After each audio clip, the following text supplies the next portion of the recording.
A thick, savory round, sizzling on a hot iron plate.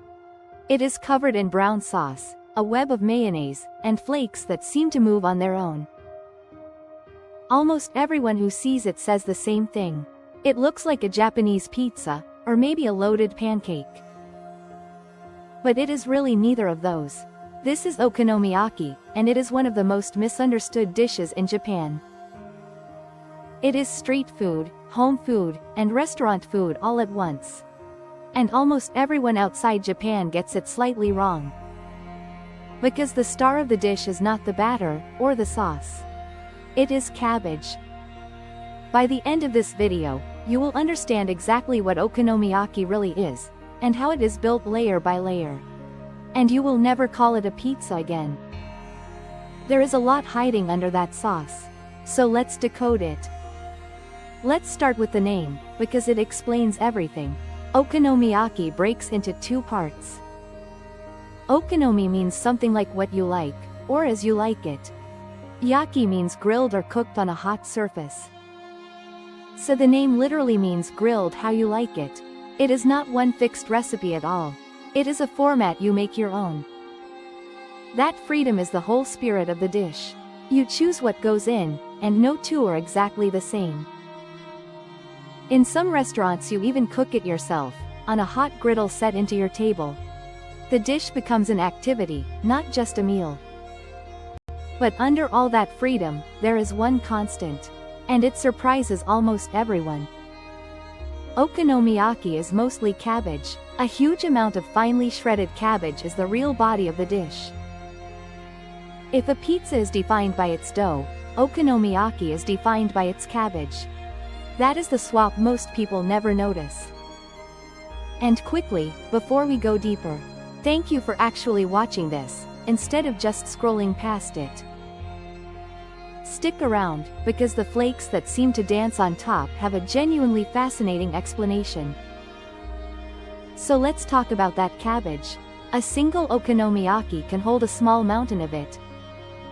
The cabbage is not there just for bulk. As it cooks, it softens and turns sweet, while still keeping a little bite. It gives the whole dish a light, almost fluffy texture. Nothing like the heavy bread base of a pizza. That is the first clue that the pizza comparison falls apart. There is no dough, no crust, and no cheese anywhere in sight. So if cabbage is the body, what holds it all together? That is where the batter comes in. And here is the first clever part. The batter is not really a bread batter at all. It is a thin mixture of flour, egg, and often grated mountain yam, loosened with dashi. Dashi, remember, is that deep savory Japanese stock. That batter is used sparingly. It is just enough to bind the cabbage together, not to become a thick cake. And because it is made with dashi, the binder itself is packed with umami. So even the glue holding the dish together tastes deeply savory. The grated mountain yam is a quiet secret too.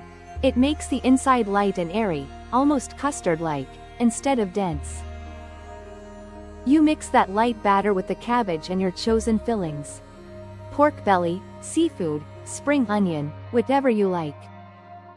Then it all goes onto a hot iron plate and cooks into a thick, round patty. Crisp on the outside, soft and steamy within. It is flipped just once or twice, and pressed only gently. Squash it too hard, and you lose that light, fluffy interior. Quick note before the second half. I have full, separate breakdowns of the dashi in the batter and the nori on top. You will find them at the end of this video and linked in the description. So if one grabs you, you can head straight there. Now, there is not just one okonomiyaki. There are two famous, very different styles. The first is the Osaka style, and it is the one most people know. In Osaka style, everything is mixed together before cooking. The cabbage, the batter, the egg, and the fillings are all combined into one bowl. Then that mixture is poured onto the grill and shaped into a round. So every bite is a blend of everything at once. It is hearty, unified, and comforting. It is also the more forgiving version to make at home. Everything goes into one bowl, then straight onto the grill. The second style comes from Hiroshima, and it works completely differently. Hiroshima style is layered, not mixed. The cook builds it up in stages. A thin crepe first, then a towering pile of cabbage, then pork, then a nest of fried noodles, and finally an egg. It is carefully constructed, almost architectural. And those fried noodles make it far more filling than the Osaka version. It is closer to a full stacked meal than a snack. People in Hiroshima are fiercely proud of their layered version. So these two dishes share a name, but they are built on opposite ideas. One blends everything together, the other stacks it in careful layers. Both are okonomiyaki, neither is more correct. They are two regions answering the same idea in their own way. There are even smaller local styles beyond these two. But Osaka and Hiroshima are the great rivalry at the heart of it. Now for the part that truly makes the dish. The toppings. Once the okonomiyaki is cooked, it gets dressed, and this is where the flavor explodes. First comes okonomiyaki sauce. That sauce is thick, dark, sweet, and tangy, a lot like a fruitier Worcestershire sauce. It is brushed generously over the whole surface. You can smell it the moment it hits the hot surface, sweet and tangy at once. That aroma alone pulls people toward the grill. Then comes Japanese mayonnaise, drizzled in fine lines across the top. It is richer and tangier than Western mayo, and it cuts the sweetness of the sauce. Next, a shower of aonori, which is dried green seaweed powder.